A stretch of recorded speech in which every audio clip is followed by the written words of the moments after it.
My name is Achut Deng, and Don't Look Back. It's a book about my past, my memoir, and everything that I've been through. This book cover everything about from my childhood all the way up until I got my citizenship. This book is amazing. It have hardship and how you overcome your past, pretty much, and how strong you can be regardless of everything that you have faith in your past. I want the world to know that there are people out there that been through the rock bottom, but they made it through just by having a hope. Because for me, my past doesn't dictate my future, and that's what Don't Look Back is. Don't Look Back, for me, is about the journey of this courageous young girl who, throughout her life, starting at a very young age, the age of 3 years old, life starts to take things from her. You know, events start to take things from her. People start to take things from her and kind of chip away at who she is and who she is to become. And so throughout the story, when you follow Achut on her journey from age 3 all the way up to age 16, and then making the jump, into her 20s for that last chapter, you are looking at a story of loss, of great loss, of grief, and then a story of strength.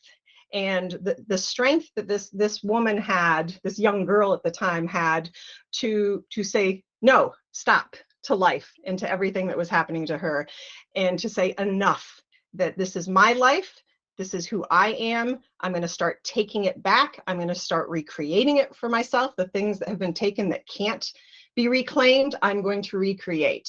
And I believe that the story is a story of hope and strength, and I hope everyone is just as inspired by Achut and her journey as I have been.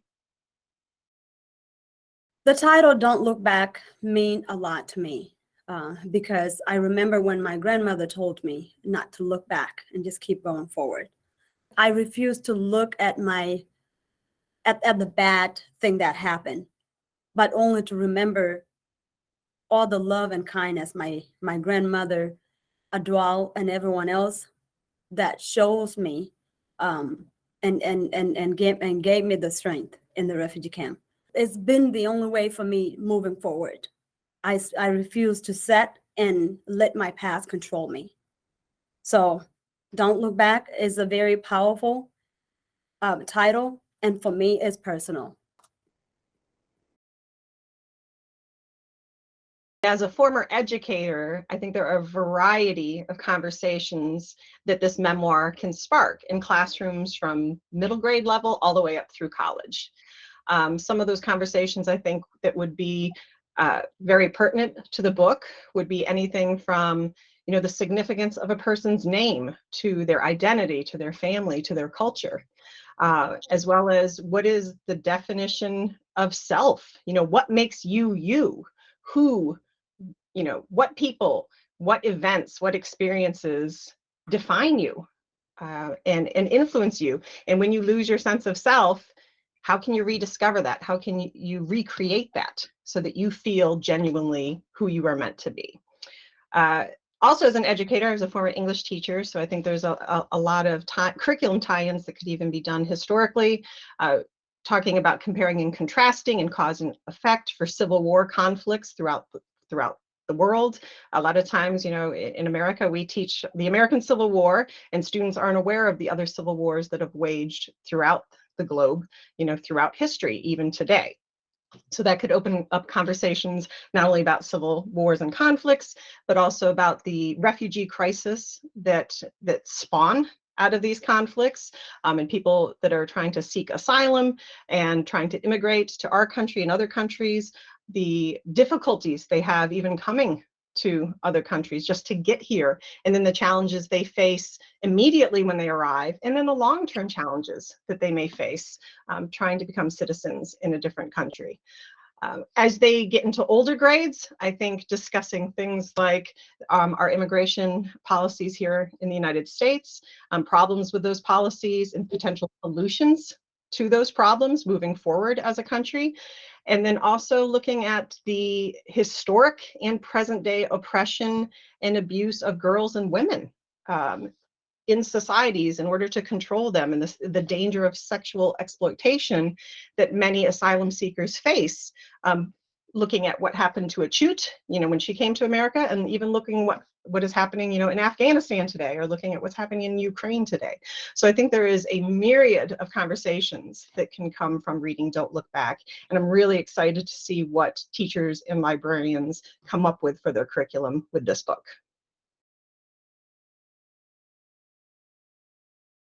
I hope when a reader of any age finishes Achut's memoir, I hope that they have gained a larger well of empathy and understanding for the plight of those around the world who are seeking asylum, who are trying to find a better life, who are running from danger.